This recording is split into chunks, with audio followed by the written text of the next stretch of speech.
Bismillahirrahmanirrahim. Assalamu alaikum students, how are you? Hope you are fine. I am your maths teacher from Real Scholar School System. Students, open your math books, page number 102.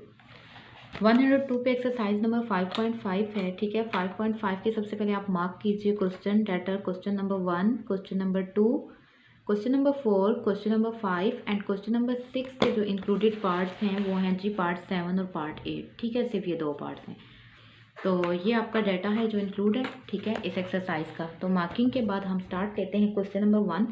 Okay class, हम इसको दो parts में solve करेंगे इस exercise को। आज मैं आपको क्वेश्चन 1, 2, 4 और 5 तक करवाऊंगी।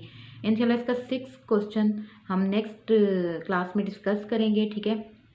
Now we will start the exercise question number 1। आपको मैंने प्रीवियस एक्सरसाइज में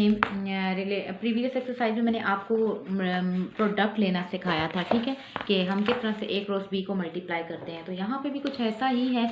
यहाँ पे आपके पास दो आपको सेट दिए जाते हैं, एल और एम। एल के एलिमेंट्स हैं ए बी सी और एम के एलिमेंट्स हैं 3 और 4। फिर फ़र्क सिर्फ यह, उसमें आपको कहा जाता था कि आप A cross B find out कर दो या B cross A find out कर दो। इसमें थोड़ा सा एडिशनल काम है और वो ये है कि आपको एल क्रॉस एम और एम क्रॉस एल तो फाइंड आउट करने ही करने हैं, लेकिन उसके बाद आपको 2 बाइनरी रिलेशंस फाइंड आउट करने हैं। अब आपके माइंड में आएगा बाइनरी रिलेशन क्या चीज़ होती है। तो बाइनरी रिलेशन हमारे पास क्या होता है कि हम लोग जो आपके ऑर्डर्ड पेयर आते हैं उन ऑर्डर्ड पेयर में से कोई से 2 या 3 पेयर्स उठाकर एक रिलेशन बना देते हो आप, ठीक है। उसको बोला जाता है बाइनरी रिलेशन। अब देखो, जैसे आपने सबसे पहले आपने फाइंड आउट करना है एल क्रॉस एम और फिर आपने फाइंड आउट करना है एम क्रॉस एल। तो L cross M find out करने के बाद उसमें आपने 2 बाइनरी रिलेशन बताने हैं, ठीक है। और फिर इसी तरह एम क्रॉस एल फाइंड करके भी उसमें भी 2 बाइनरी रिलेशन बताने हैं। तो सबसे पहले हम एल क्रॉस एम लेते हैं। क्रॉस एम को अगर आप लें तो एल के एलिमेंट आपके पास हैं ए बी और सी। क्रॉस एम के आपके पास हैं 3 और 4। मैंने आपको ऑर्डर पेयर बनाने सिखाए, ठीक है। ऑर्डर पेयर कैसे बनेंगे, हम ए को लेंगे, इन दोनों के साथ पेयर बनाएंगे, फिर बी को लेंगे, दोनों के साथ पेयर बनाएंगे, और फिर सी को लेंगे और दोनों के साथ पेयर बनाएंगे। तो अब मैं लेती हूँ ए को, जब तो पहले बनता है जी ए और 3, देन ए और 4। फिर ए को आप छोड़ दें, बी को ले लें, बी और 3, बी और 4। फिर आप सी को ले लें, सी और 3 और सी और 4। तो ये आपके रिलेशन कंप्लीट हो गए, ऑर्डर पेयर कंप्लीट हो गए, ठीक है। ए के साथ भी बना लिए, बी के भी और सी के भी, तीनों के साथ आपने इनको कंप्लीट कर लिया। ये हो गया L cross M, this one is L. यहाँ तक तो आपने प्रीवियस एक्सरसाइज में भी सीखा, ठीक है। अब रिलेशन, इसके अंदर 2 रिलेशन फाइंड आउट करने हैं। एक हम नेम देंगे R1 और एक रिलेशन को हम नेम देंगे R2। अब R1 में अगर आप देखो तो R1 में आपने करना ये है कि इन ऑर्डर्ड पेयर में से अपनी मर्जी से कोई से 2 ऑर्डर्ड पेयर आपने, मैक्सिमम 2 होने चाहिए, ठीक है, 3 भी हो सकते हैं, अपनी मर्जी से रिलेशन में लिख दें। तो मैं ले रही हूँ ए और 4 और मैं ले रही हूँ सी और 3। ए और 4, सी और 3। तो ये बस मेरा पहला रिलेशन बन गया। दूसरे रिलेशन में कोई से 2 और पेयर उठा लीजिए। मैं ले रही हूँ ए और 3 और मैं ले रही हूँ सी और 4। तो बस ये हो गया R1 और R2, ठीक है। इसका पार्ट 2 यानी एम क्रॉस एल आपने खुद फाइंड आउट करना है, ठीक है। एम क्रॉस एल आप फाइंड आउट करेंगे, उसमें एम के एलिमेंट पहले लिखेंगे और एल के बाद में लिखेंगे, और इसी तरह ऑर्डर्ड पेयर बनाएंगे, और इसी तरह उसके अंदर भी R1 और R2 आप फाइंड आउट कर देंगे, कोई से 2 रिलेशन, ठीक है। This is your question number 1। Now the question number 4 is, अब यहाँ पे आपने बताना है कि किसी भी ऑर्डर्ड पेयर में कितने रिलेशन आप बना सकते हैं। कि if M set has 5 element, अगर एम सेट में 5 एलिमेंट हैं तो find the number of binary relation, आपने बाइनरी रिलेशन की तादाद बतानी है इन एम में। तो जो नंबर ऑफ बाइनरी रिलेशंस हैं उसका एक फार्मूला है, number of binary relation find out करने का एक फार्मूला है, और वो है 2 की पावर, अगर एम में फाइंड आउट करने हैं तो एम क्रॉस एम यानी एम क्रॉस एम, इसमें आपने फाइंड आउट करना है, यानी M cross M find out करना है आपने। 2 की पावर एम के कितने एलिमेंट हैं, 5 एलिमेंट एम सेट के, तो 5 क्रॉस 5, 2 की पावर 25। इतने जो हैं आपके पास इसके बाइनरी रिलेशंस बनेंगे। तो तो ये फार्मूला अप्लाई करेंगे। अगर m में फाइंड आउट, अगर यहाँ सपोज वो कहता है m के 5 एलिमेंट हैं और n के 2 एलिमेंट हैं, तो आप m क्रॉस n फार्मूला लगाते, लेकिन आपको सिर्फ m सेट दिया गया तो 2 की पावर में m cross m find out करेंगे हम। m के 5 एलिमेंट हैं तो 5 × 5 विच इज़ 25, तो 2 की पावर 25 आपके पास नंबर ऑफ बाइनरी रिलेशन आ जाएंगे इसके, ठीक है। अब ऐसा है क्लास कि हम जब रिलेशन बनाते हैं तो उसमें हम R1 R2 फाइंड आउट करते हैं तो अपनी मर्ज़ी से करते हैं, लेकिन कुछ क्वेश्चन ऐसे होते हैं जिनमें वो आपको बाउंड कर देते हैं कि आपने उनकी मर्ज़ी के मुताबिक रिलेशन लेने हैं। मोस्ट इंपॉर्टेंट क्वेश्चन है इस एक्सरसाइज का, हमेशा बोर्ड के पेपर्स में मतलब एग्जिस्ट किया आया है, तो आप भी देखिए question number 5। If l equal to x such that x belongs to natural number and x is less than equal to 5। अब सबसे पहले तो आप देखें सेट जो है वो आपके पास सिंबॉलिकली है, ठीक है, सेट बिल्डर फॉर्म में है। आप इसे टेबुलर में चेंज करेंगे। टेबुलर में क्या है कि नेचुरल नंबर आप सबको पता है स्टार्ट होते हैं 1 से, यानी इधर आपके पास जो सेट एग्जिस्ट कर रहा है इसमें 1 से लेके कहाँ तक आपके पास एलिमेंट पड़े हुए हैं, 5 तक। तो आप लिख सकते हैं सेट के अंदर, एल सेट के अंदर क्या है 1 2 3 4 5, ठीक है, अप टू 5 बस।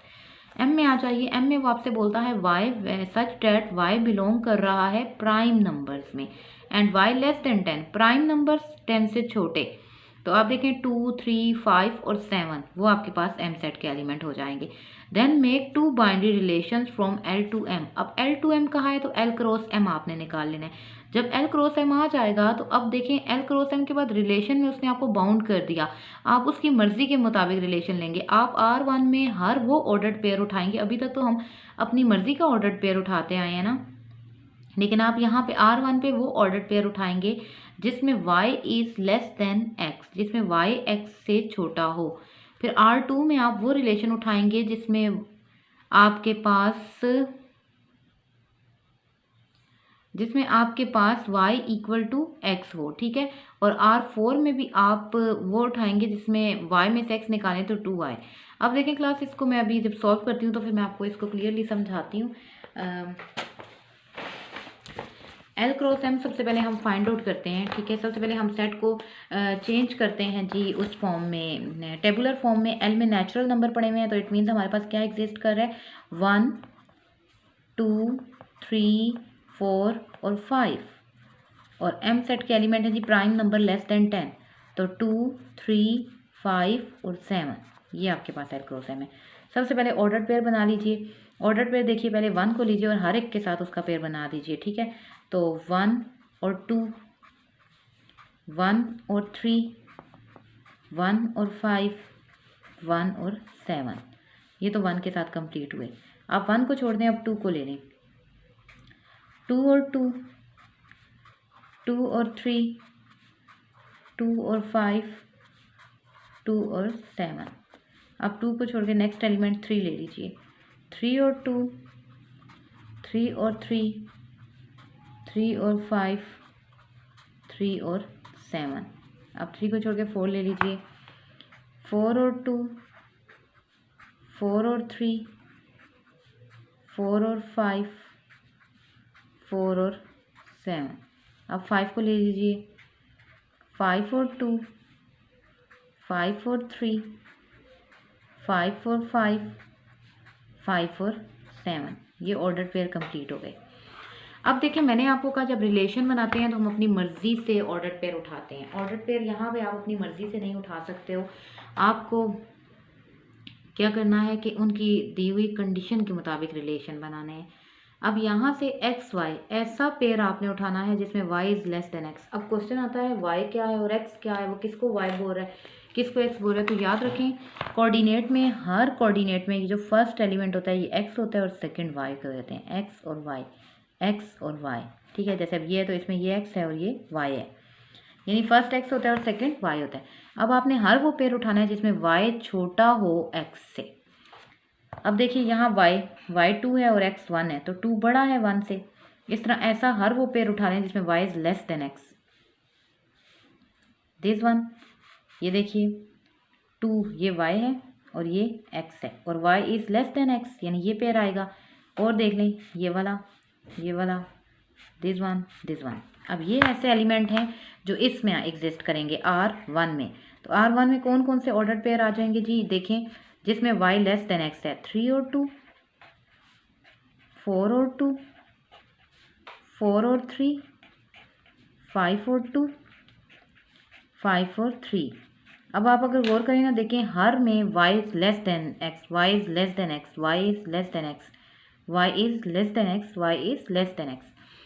अब एक बात और है क्लास कि आपको एक बात जो मैं पीछे बताना भूल गई, डोमेन और रेंज निकालनी।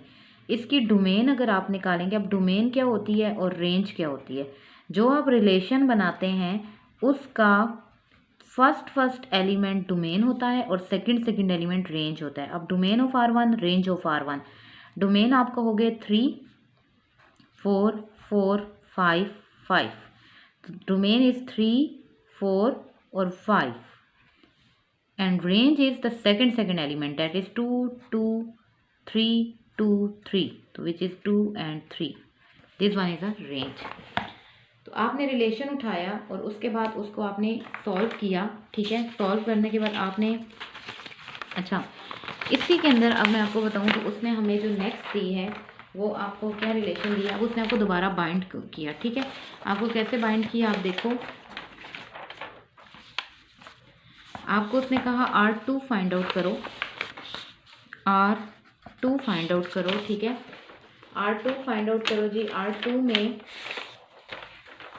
R2 में आपसे कहा जा रहा है कि आप एक ऐसा रिलेशन लो, ऐसा ऑर्डर्ड पेयर लो x और y such that y equal to x। अब आपने हर वो ऑर्डर्ड पेयर उठाना है जिसमें y इक्वल टू x है। तो R2 जो हमारा बनेगा वो क्या बनेगा, आप देखें। सबसे पहले आप उसमें वापस आ जाइए और हर वो पेयर उठाइए जिसमें इक्वल टू, दोनों इक्वल हैं। आप फर्स्ट रो में देखिए कोई नहीं है, सेकंड में देखिए नहीं है, इसमें देखिए ये 3 और 3 दोनों इक्वल हैं, x और y। फिर और देख लें कोई 5 और 5, एनी मोर, चेक कीजिए 2 और 2, ठीक है। तो 2, 2, 3, 3 और 5, 5 जिसमें x y इक्वल हो। तो देखें 2 और 2, 3 और 3, 5 और 5, ये आपका क्लोज हुआ। अब इसकी डोमेन बतानी है तो डोमेन ऑफ R2 और रेंज ऑफ R2। डोमेन इसका first element that is 2, 3, 5, 2, 3, 5। Range second element 2, 3, 5, 2, 3, 5। ये इसका हो गया second one. And the third one is R3 relation. देखिए जो आपसे वो मांग रहा है R3 में, वो आपसे मांगता है जी, आपको वो कहता है R3 ऐसा बनाओ कि x y, जब x प्लस वाई करो तो 6 आए। ऐसा ऑर्डर्ड पेयर उठाओ कि जब x और y को ऐड करो तो 6 आए। अब आप यहाँ पे आ जाओ और यहाँ देखो किसको ऐड करने से 6 आता है। ये देखिए 5 + 1 क्या होता है 6, ठीक है। उसके बाद आप देखिए 3 + 3 क्या होता है 6। नेक्स्ट आप देखिए 4 + 2 क्या होता है 6। एंड देन आप चेक कीजिए और कोई अगर आता हो तो 6 दोनों को ऐड करने से। तो इट मीन्स कि हमारे पास जो एग्जिस्ट करेंगे वो क्या करेंगे 5 और 1, 1 और 5, ठीक है। 1 और 5 से 6 आता है इन्हें ऐड करने से। उसके बाद अगर आप देखें 1, 5 के बाद 3 और 3 से 6 आता है आपके पास। एंड देन आपके पास 4 और 2 से 6 आता है आपके पास। ये वो ऑर्डर्ड पेयर हैं जिन्हें ऐड करने से, दोनों को ऐड करने से 6 आए। 4 + 2 6, x और y कोऑर्डिनेट ऐड करने से। अब इसकी डोमेन जब आप निकालोगे तो domain of R3, range of R3। ये पेपर में आपको दे के L cross M find out करने को कहेंगे और उसके बाद कोई भी एक रिलेशन वो आपको दे देंगे कि इसको फाइंड आउट करो। तो अब देखें फर्स्ट एलिमेंट 1, 3 और 4 एंड सेकंड इज 5, 3, 2। तो आप रीअरेंज करके लिख दीजिए 2, 3 और 5। This one is range. इसका लास्ट पार्ट जो है वो आपने खुद अटेम्प्ट करना है, ठीक है। दिस वन इज जो लास्ट रिलेशन है उसमें वो आपसे कहता है y - x = 2। आपने हर वो ऑर्डर्ड पेयर लिखना है जिसमें y में से x को निकालें तो 2 आए। यहाँ पे मैं आपको एक बात समझा दूँ कि देखें, अब सपोज यहाँ पे एक रिलेशन लिखा हुआ है 1 और 3। तो दिस वन इज, ये y है और ये x है। 3 में से 1 माइनस करें 2 आता है, वो इसके अंदर आएगा, करेक्ट बात है, ठीक है। लेकिन अगर आप 2 लाने के लिए ये काम करें कि जैसे आपके माइंड में आ जाए कि अगर मैं इसमें लिख दूँ 5 और 3 कि 5 में से 3 निकालो तो 2 आता है, लेकिन रॉन्ग हो जाएगा क्योंकि आपने x में से y को माइनस नहीं करना बल्कि आपने y में से किसे माइनस करना है x को। तो इस तरह की कंडीशन इसमें नहीं आएगी, बल्कि ये आएगी जिसमें y कोऑर्डिनेट में से x कोऑर्डिनेट निकालें तो आपके पास ये एग्जिस्ट करे, टू एग्जिस्ट करे, वो सारे आपने R4 रिलेशन में लिखने हैं। अब आपने मेरी एक बात सुननी है। क्वेश्चन नंबर 2 जो है उसमें आपको वो कहता है y क्रॉस y, आपने y cross y find out करके उसमें 2 रिलेशन बताने हैं। R1 R2 अपनी मर्जी से कोई भी 2-3 ऑर्डर पेयर उठा लेने हैं और उसके बाद उसके अंदर डोमेन और रेंज बता देनी है। आप जो ऑर्डर पेयर उठाएंगे उसका फर्स्ट एलिमेंट डोमेन होगा, उसका सेकंड एलिमेंट रेंज होगा। ओके क्लास, आज का लेक्चर इतना है। इंशाल्लाह क्वेश्चन नंबर 6 हम नेक्स्ट क्लास में डिस्कस करेंगे। ओके क्लास, अल्लाह हाफिज़।